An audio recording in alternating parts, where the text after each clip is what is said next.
Kubatwa kwa Yesu, kubatwa kwa Yesu, kubatwa kwa Yesu, kubatwa kwa Yesu, kubatwa kwa Yesu, kubatwa kwa Yesu, kubatwa kwa Yesu, kubatwa kwa Yesu. Nomusi uyo Yesu akabuda ondo ya mukamiri kwa kako vake duroni. Kubatwa kwa Yesu, Kwaiva nebindura akasvikopinda iye navadzidzi vake. kubatwa kwa Yesu, Na Yudhasi anova ndiye akamusungisa aizivavo nzvimbo iyi. kubatwa kwa Yesu, Nokuti Yesu aiwanza kusanganako navadzidzi vake. kubatwa kwa Yesu, Naizvozvo Yudhasi akapiwa boka ramasoja. kubatwa kwa Yesu, Pamwe namapurisa akatumwa navaprista vakuru navafarisei. kubatwa kwa Yesu, Akandosvikako navo vaine mwenje namajenje nezvombo. kubatwa kwa Yesu, Yesu achiziva zvose zvaakanga zvomuwira akachingurana navo oti, kubatwa kwa Yesu,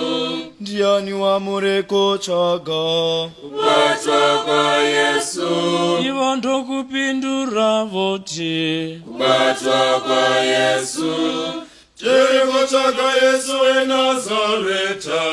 kubatwa kwa Yesu, Yesu ndokuvati, kubatwa kwa Yesu, Ndeni. kubatwa kwa Yesu, na Yudhasi womusungisi wake akanga amirepo pamwe navo. kubatwa kwa Yesu, Yesu zvaakati ndini vakadzoka namakosi ndokubva vawira pasi. kubatwa kwa Yesu, Iye ndokuvabvunzazve oti, kubatwa kwa Yesu, Ndiani wamurekotsvaga? kubatwa kwa Yesu, ivo ndokuti, kubatwa kwa Yesu, Tirikotsvaga Yesu weNazareta.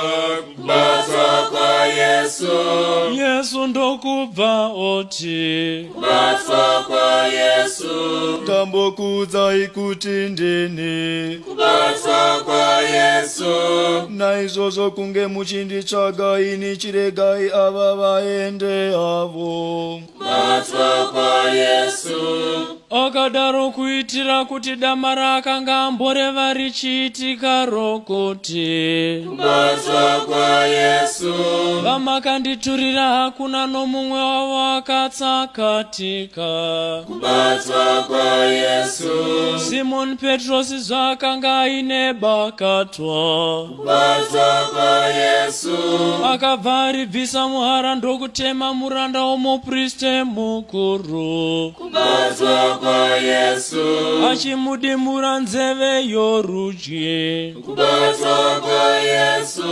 Zita romuranda uyu rainzi Marikosi. kubatwa kwa Yesu, Yesu ndokubva ati kuna Peturosi, kubatwa kwa Yesu, Dzosera bakatwa rako muhara. kubatwa kwa Yesu, Mukombe wandakapiwa naBaba ndochirega kunwa here? kubatwa kwa Yesu, boka ramasoja nomutungamiri waro pamwe namapurisa akatumwa navaYudha. kubatwa kwa Yesu, Vakabva vabata Yesu vomusunga, kubatwa kwa Yesu, vakaenda naye kechiposhi kuna Anasi tezvara waKaifa. kubatwa kwa Yesu, Kaifa ndiye akanga ari mupriste mukuru wegore iro. kubatwa kwa Yesu, Anova ndiye akapa vaYudha zano achiti, kubatwa kwa Yesu, zvingave nani kwamuri kuti munhu mumwe afire vanhu vose. kubatwa kwa Yesu, Zvingave nani kwamuri kuti munhu mumwe afire vanhu vose. kubatwa kwa Yesu.